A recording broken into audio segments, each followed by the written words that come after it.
bit muffly, but we're grateful to you, Lucy, because you gave us that. That tape.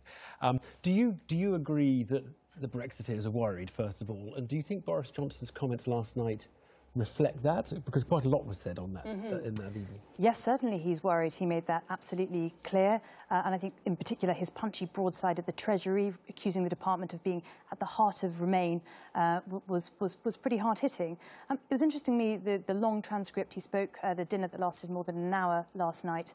He talked about how he believed people in the Treasury were were so concerned about what he felt were trumped-up fears about the short-term economic pain that will be entailed by leaving the EU, which he accepted, that they're willing to sacrifice the long-term benefits of Brexit. Yeah, well, of course, the Treasury don't think there'll be those long-term benefits anyway, I suppose.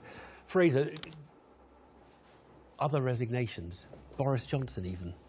Well, there was talk that David Davis and Boris would both resign today if we didn't get that date. But there's talks all the time of flouncing out. And even now, David Davis is expected to resign just at a slightly later date when it can achieve something. There's not much point in either of them resigning now. They've got the date. Michel Barnier will probably say, no, I don't agree with this end date.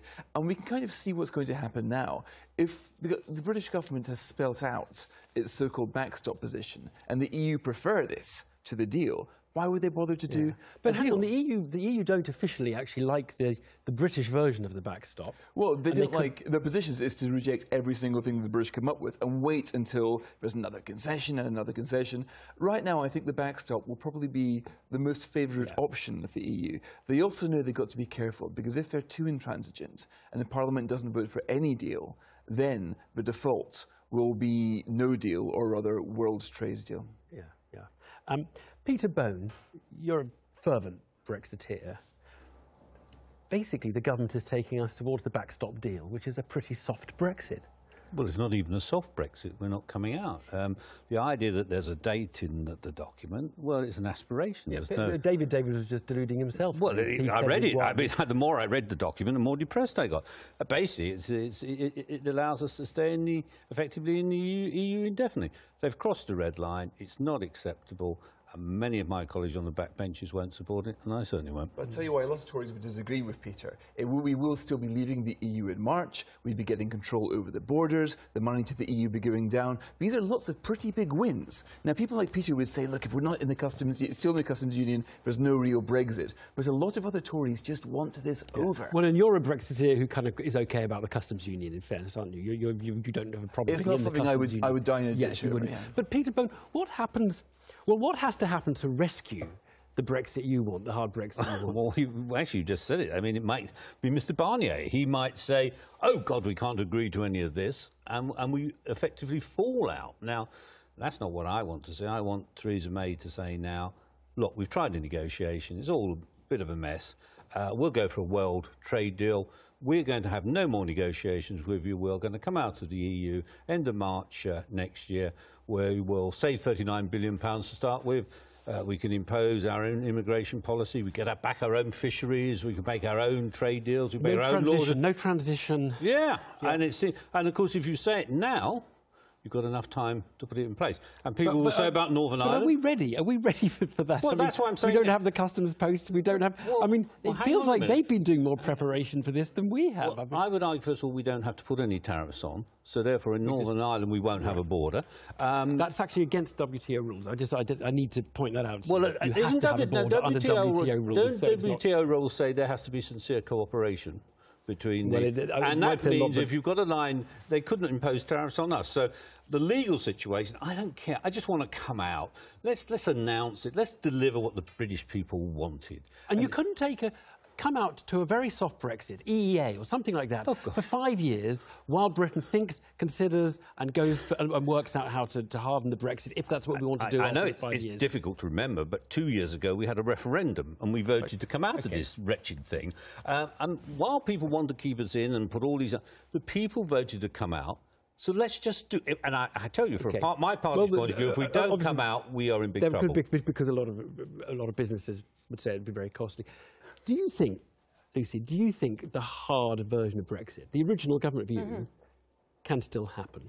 I think it's very unlikely. I mean, you did hear Boris Johnson last night still maintaining that no deal is better than a bad deal. But really, the Prime Minister's shown today, in the language she used in this Brexit blueprint that's now finally been published, she's in a compromising mode. She called it herself an unpalatable option. It shows how far she's willing to go.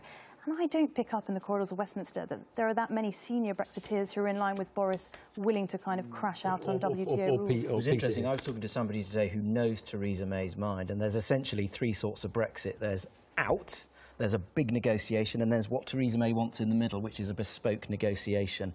And this person who knows her very well said that is impossible. It's the big negotiation or it's the because the EU have just said out. you have a menu of two. Yeah. If it's no deal, or we sort out Northern Ireland with the backstop and... And we are likely to be dragged in to the worst situation if we don't do something about it now. We can't announce in the autumn that it's effectively what people call a no deal, because there really is no time to prepare.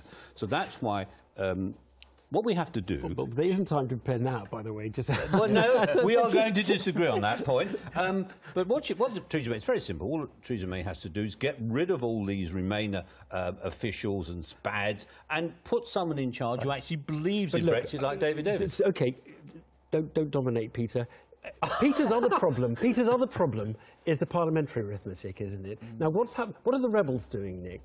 Well, next week we have the withdrawal bill coming back, and I'm speaking to somebody on the pro-European side who said it'll be a big parliamentary event, but they don't believe there'll be a big government defeat. The government's tabled some amendments in lieu. But essentially the deal between Theresa May and the pro-Europeans is she says, don't defeat me next week because you'll weaken my hand in the June Council in Brussels where I'm doing things that you like. But you can have your chance in July. Defeat me in July. The trade bill will come back then. The rebels have already put an amendment down on the EEA, got 14 signatures, and there is already an amendment to take the UK into a customs union. Is that possibly going to potentially win, Fraser? Well, I right now can't see any version of Brexit was going to get majority support in Parliament. And if there isn't, then no deal is the default. People forget Parliament has already endorsed and voted for no deal with Article 50. So I'd say there is a non-negligible chance that we might end up with this hard Brexit, not because people want it, but because they can't agree on what they'd rather have instead. Lucy, who benefits from the Theresa May strategy, just kicking the can down the road, delaying and delaying what feels like the ultimate showdown between the hard and the soft version? Well, I mean, there's nothing else she can really do, is there? I mean, she's been between a rock and a hard place. The majority, I think there is parliamentary arithmetic there in the Commons to keep the UK inside a customs union. So she's stuck with enough Tory pro-EU rebels, numbering about 13, 14, in the Commons, and then on the other hand, you've got the ERG, the sort of Brexiteers, of whom Peter's one. No, I'm sorry. He's not You're on the ERG, but also ERG. one of the Brexiteers who, you know, especially with the summer season parties, warm Prosecco upon us, could be plotting this ouster if they think that she's not going to go their way. Back into the season of warm Prosecco, my goodness. Thank you all very much indeed.